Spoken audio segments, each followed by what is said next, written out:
Silver is sitting at $84, compressed, volatile, coiled between 82 and 86. And this new margin model means that every dollar silver moves from here changes how much capital you need to hold your position. That's not a footnote, that's a regime change. Welcome back. I'm James. Today is February 13th, 2026, and this might be the most important structural video I've done on silver in months. Not because of price. Price is doing what price does, but because the infrastructure underneath the price just fundamentally shifted. And most traders, most analysts, most YouTube channels won't even mention this because it's not exciting. It's not a price prediction. It's plumbing. But plumbing is what breaks markets, and plumbing is what this channel is built on. If you're here for the first time, subscribe. This is where we break down precious metals using structure, mechanics, and cross-asset context. Not noise, not hype, not clickbait price targets. The actual forces that move markets. Drop a comment below. Tell me where you're watching from. And answer me this. Did you even know that CME changed the margin methodology on silver? Yes or no? Because your answer tells me exactly how much edge this video is going to give you. Let's get into it. I need to set the scene first. Because the margin methodology change doesn't exist in a vacuum. It exists inside a very specific market environment, and understanding that environment is what makes the margin shift so significant. Silver futures are trading in a cluster right now. Not trending, not breaking down, clustering. And the specific price structure across different contract months tells us something important about the market's mood. Let me walk you through 3 data points. Micro Silver February 2026 contract. The front month recently printed at $84.15. That's up 4.9%. Strong front month momentum. Buyers are active in the nearest contract. There's urgency in the front of the curve. Now look at the April 2026 contract that printed at $82.975, down 1.5%, pulling back, weaker than the front month, less conviction in the intermediate time frame, and the December 2026 contract, $85.75, down 0.87%, slight softness but holding above the front month price. Now if you're looking at those 3 numbers and thinking, so what? Let me explain why this matters, because this price structure across different months reveals something called the term structure of the futures curve. And right now that structure is telling us something unusual. Here's the first cliffhanger. The front month is trading at 84.15. The April contract, 2 months out, is trading lower at 82.97. But the December contract, 10 months out, is trading higher at 85.75. That's not a clean contango. That's not a clean backwardation. That's a kinked curve. And a kinked curve in silver tells you the market is confused about timing. It knows direction eventually, but it doesn't know when. I'll come back to what that kink means for your positioning in a few minutes. But first, I need to explain the margin methodology change, because that's the earthquake. The price structure is just the seismograph. Let me explain this as clearly as I possibly can. For years, decades actually, CME set margin requirements on futures contracts using a fixed dollar amount. You wanted to trade one silver futures contract, you posted a specific dollar amount. Let's say hypothetically $15,000. That number would change periodically when the exchange reviewed volatility. But between those reviews, the margin was static. It was a fixed number. Your margin requirement didn't change just because silver's price moved. Whether silver was at $20 or $80, the margin was whatever the exchange had set during its last review. It only changed when the CME actively decided to change it. That system had a feature that many traders relied on, knowingly or unknowingly. As silver's price rose, the margin as a percentage of the contract's notional value actually decreased. Think about that. If margin is fixed at $15,000 and silver is at $25 per ounce, one full-size contract controlling 5,000 ounces has a notional value of $125,000. Your margin is 12% of notional. That's reasonable leverage. But if silver rises to $84, the same contract now controls $420,000 of notional value. And if margin is still $15,000, your margin is now only 3.6% of notional. You're controlling $420,000 with $15,000 of collateral. That's extreme leverage. And it happened gradually, invisibly, as price rose. Traders got more and more leveraged without doing anything different. The market's growth created the leverage automatically. This is one of the hidden reasons why silver rallies can become explosive. As price rises under a fixed dollar margin system, leverage increases passively.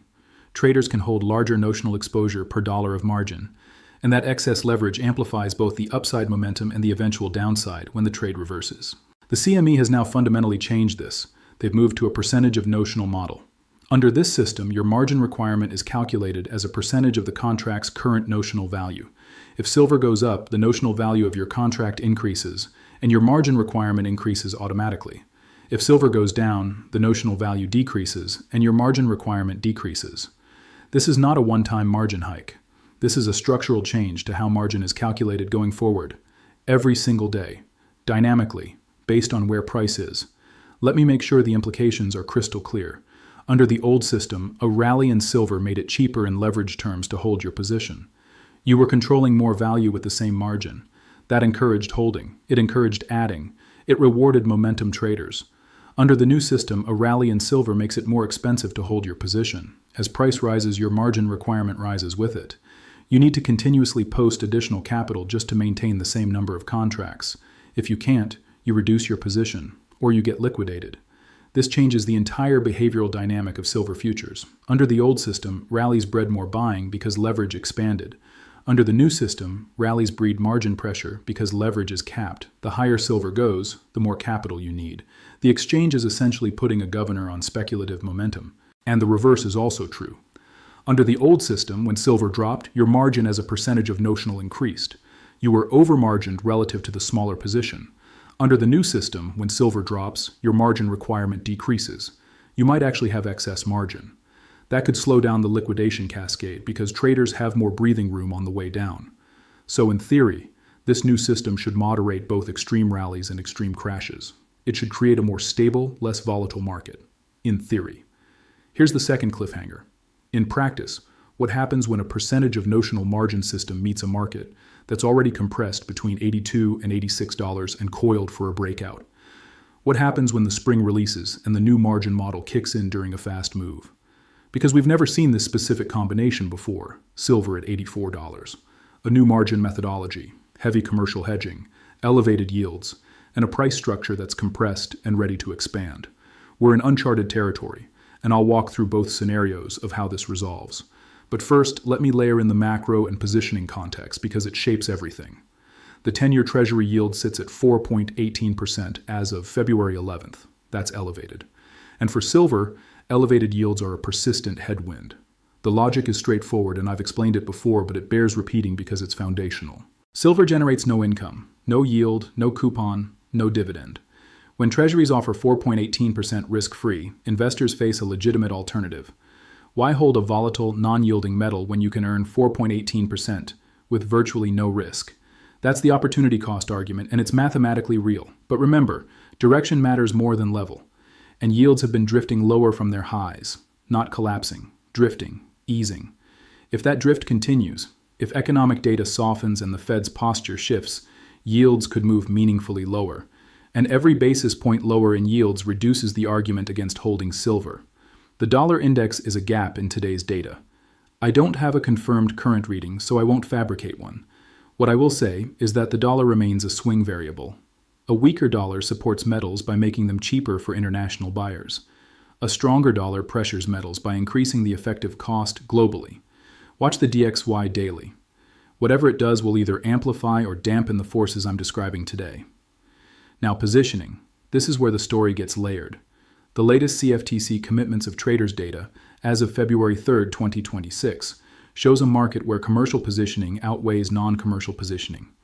In plain language, the producers, miners, refiners, and industrial hedgers have a larger footprint in this market than the speculators. That tells us something critical. The commercials are actively hedging. They're selling forward production. They're locking in prices. And they're doing it aggressively. Why would producers hedge aggressively at $84? Two possible reasons. First, they might believe $84 is a good price that may not sustain. They're locking in revenue while they can. That would be a cautious signal. Second, they might be managing exposure because they see volatility ahead. They don't necessarily think price will crash. But they recognize that the environment is unstable, and they want to protect against adverse moves.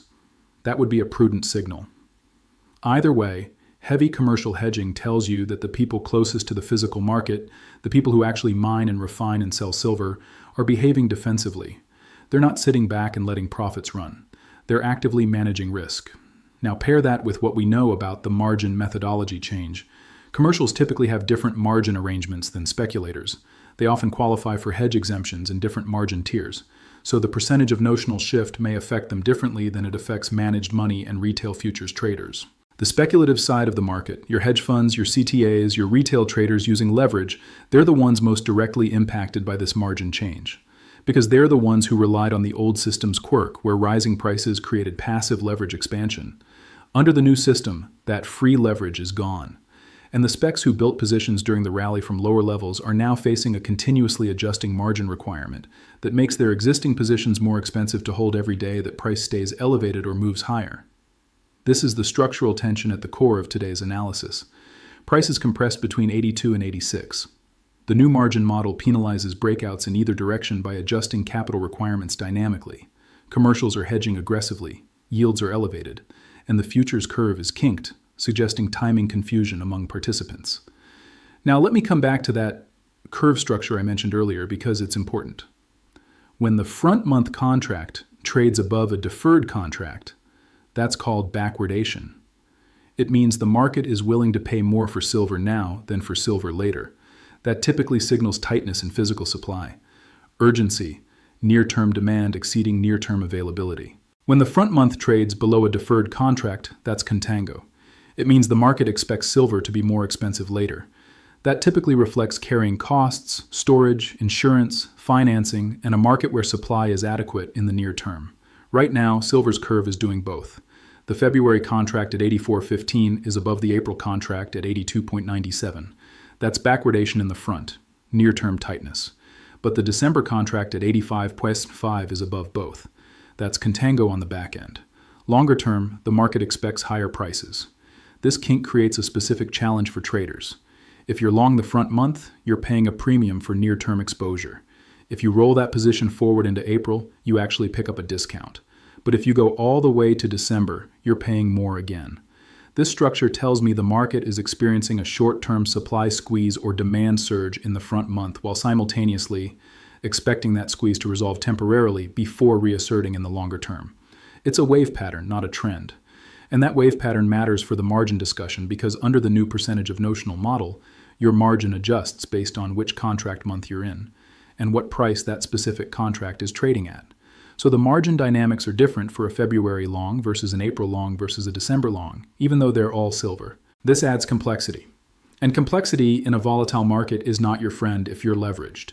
Let me now map this into two scenarios. Because all of this context, the margin change, the positioning, the curve structure, the yields, it all converges into two possible outcomes.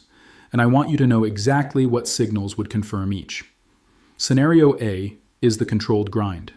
The margin reset moderates volatility, and silver works higher gradually. This scenario gains credibility under the following conditions. First, price holds above the 82 to 84 support zone without a sharp break. Buyers defend the lower end of the range. Dips are bought. The weekly close holds above 82 consistently. Second, open interest remains stable or grows modestly. Under the new margin system, stable open interest means traders are absorbing the higher margin costs. They're adequately capitalized. The new system is being integrated without forced liquidation. Third, the curve normalizes. If the kink in the front resolves and the curve shifts into a cleaner contango, it means the short-term supply tightness is easing. That reduces near-term volatility while maintaining the longer-term bullish structure reflected in the December contract. Fourth, yields continue their gradual softening. Below 4.10% on the 10-year would be meaningful. It would reduce the opportunity cost headwind and give metals more room to appreciate. Fifth, the dollar cooperates. Even neutral dollar behavior, DXY holding steady or drifting modestly lower, would be sufficient to keep the metal's tailwind intact. In this scenario, the new margin model actually works as intended. It moderates the extremes. Silver doesn't spike violently higher because the rising margin costs prevent excessive leverage from building, but it doesn't crash either because the physical demand, the supply deficit, and the longer-term structural case provide support. Price grinds, consolidates, builds a base, and eventually works its way toward the $90 psychological level over weeks and months rather than days. This is the boring scenario. And in markets, boring is often the most profitable because it allows patient capital to accumulate without the emotional whipsaw that destroys leveraged traders. Scenario B is the volatility shock. The new margin model amplifies a breakout move in ways the market doesn't expect. Here's the concern. The percentage of notional model is designed to increase margin as price rises and decrease margin as price falls. In a slow, orderly market, that works beautifully. But silver doesn't always move slowly or orderly. Imagine silver breaks out above $86 on strong volume. Under the old system, margin would stay fixed. Traders could ride the breakout with their existing capital. The rally feeds on itself as leverage passively expands. Under the new system, as silver pushes through 86, 87, 88, margin requirements increase automatically with each dollar of price appreciation. Traders who entered at 84 are suddenly facing margin calls not because they're losing money, but because their winning trade is generating higher and higher margin requirements. Some traders will post the additional capital, but others won't have it available. They'll be forced to reduce positions, sell into a rising market. And that selling creates a counterforce against the rally. It's like pressing the gas and the brake at the same time. Now flip it. Imagine silver breaks down below 82. Under the old system, the margin would stay fixed, and traders who are long would face margin calls as losses mounted. Liquidation cascade. We've discussed this dynamic before. Under the new system, as silver drops, margin requirements decrease. Traders have relatively more breathing room. The cascade might be slower, but here's the problem. If price drops fast enough, the margin reduction lags behind the actual losses. The dynamic adjustment isn't instantaneous. It's recalculated at intervals. And in a flash crash, those intervals matter. Price can move $5 before the margin model catches up. So scenario B is the scenario where a fast move, in either direction, interacts with the new margin model in unpredictable ways. Nobody has experience with this specific combination. Silver at $84 with percentage of notional margins has never happened before. We're in a live experiment. And the signals that would confirm scenario B is in play are the following. A sharp break above 86 or below 82 on heavy volume. An unusual spike in trading halts or circuit breaker activations. Rapid changes in open interest, suggesting forced position adjustments. Widening spreads between bid and ask prices indicating liquidity stress. And divergence between the front month and deferred contracts widening, meaning the curve kink is getting worse, not better. If you see those signals, the volatility shock is happening. And the appropriate response is not to predict direction. It's to manage exposure, reduce leverage, widen stops if you use them, or step aside entirely until the market finds a new equilibrium. Now here's the third cliffhanger, and this one goes deeper than just silver. If the CME has moved silver to a percentage of notional margin model, what does that tell us about what they expect is coming? Exchanges don't change margin methodology during quiet markets. They change it when they see risk building that the old model can't contain. The fact that the CME made this change now, with silver at $84, with volatility elevated, with commercial hedging heavy, tells you that the exchange itself is preparing for a different kind of market, a market where moves are bigger, where positions are larger, where the old fixed dollar margin system was no longer adequate to manage the risk. The exchange is not a neutral observer, it's a risk manager. And when the risk manager changes the rules, you should pay very close attention to what they think is coming. I'll let you sit with that thought. Now let me give you the checklist. 5 things I'm watching, starting today, every day, until this resolves. Number 1, price behavior at the 82 and 86 boundaries. This compression range is the market's decision zone. A sustained break above 86 with volume is a breakout that will be moderated by the new margin model, but is still directionally bullish. A break below 82 with volume and declining open interest is a liquidation event that the new margin model may slow, but not prevent. Watch the daily closes, not the intraday noise. The closes tell you who won the day. Number 2, open interest trajectory. Under the new margin regime, open interest behavior is more revealing than ever. If open interest rises with price, it means traders are absorbing the dynamically increasing margin costs. That's strong, that's conviction. If open interest declines while price is flat or falling, it means traders are leaving, either voluntarily because the margin costs are too high, or involuntarily because they're being liquidated. This is the clearest signal of whether the new model is causing stress in the market. Number 3, the 10-year Treasury yield. Still the most important macro variable for silver. Below 4.10% gives silver room to breathe. The opportunity cost drops. Capital becomes more willing to hold non-yielding assets. Above 4.25% intensifies the headwind, especially dangerous in combination with the new margin model, because traders facing both higher opportunity costs and higher margin requirements will exit faster. Number 4, the futures curve shape. Watch the relationship between front month and deferred contracts. If the kink normalizes into a clean contango, the market is stabilizing. If the kink deepens, if backwardation in the front widens, or if the December premium collapses, the market is experiencing stress. Curve shape is the market's internal dialogue. It tells you what participants in aggregate expect about supply, demand, and timing. And number 5. CME communications and further margin adjustments. The methodology change was step 1. Watch for any additional announcements. Adjustments to the percentage rate, changes to maintenance levels, new position limits, special margin calls for specific account types. The exchange communicates through its rule changes, and in a market where the rules just changed, additional communication is more likely than less. Let me bring this all together. Silver is at $84, compressed between 82 and 86. The front month is showing momentum. The intermediate months are softening. The back end is holding higher. The curve is kinked. Commercial hedging is heavy. Yields are elevated at 418%. And the CME has fundamentally changed how margin is calculated on precious metals futures. This is not a typical market setup. This is a structural transition. The old leverage dynamics that powered previous silver rallies and crashes don't apply in the same way anymore. The new percentage of notional model creates a different set of incentives and a different set of risks. Rallies will be moderated by rising margin costs. Crashes may be partially cushioned by declining margin requirements. But fast moves in either direction will interact with the new model in ways that nobody has experienced before. My stance is cautious. Not bearish, not bullish. Cautious. Because when the rules of the game change, the appropriate response is to study the new rules before you bet aggressively under them. I lean structurally constructive on silver for the long term. The supply deficit is real. Industrial demand is growing. Physical accumulation is steady.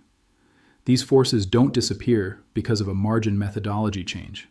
But tactically, near term, I am cautious because the transition period between the old margin regime and the new one is inherently unstable. Traders need time to adjust. The market needs time to discover how price behaves under different rules. And during that discovery period, volatility could be higher than expected in both directions. If you're a holder, a physical silver investor, a long-term allocator, this margin change doesn't affect you directly. You don't trade futures. You don't post margin. Your ounces don't change. The fundamental case for owning silver hasn't changed. But the short-term price path may be choppier than you're used to because the futures market that sets the price is adjusting to new mechanics. If you're a trader, particularly a leveraged futures trader, this margin change affects you directly and immediately.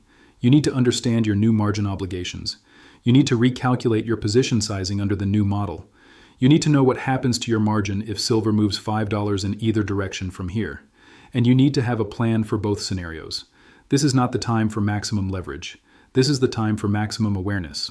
This is education only, not financial advice. I am not telling you to buy, sell, or hold anything. I am explaining how the market's infrastructure has changed and what the implications might be. Your decisions are your own. Your risk management is your own. Always. Now I want to hear from you. 2 questions. Question 1. Binary choice. Do you think the new CME margin model will reduce silver volatility or increase it? Pick 1. Reduce or increase. Question 2. Pick one of 3 signals. Which are you watching most closely right now? A. The 82 to 86 price range boundaries. B. Open interest changes under the new margin model. C. The futures curve shape between front month and deferred contracts. Pick one and explain your reasoning in the comments. I read every single comment. And on a topic like this, your questions directly shape the follow-up content. Because this margin methodology change is not a one-video story. This is going to unfold over weeks and months, and I intend to track it with you every step of the way. I'm James. Today is February 13th, 2026. The rules just changed. Make sure you understand them. Stay sharp. Stay disciplined. Manage risk. I'll see you in the next one.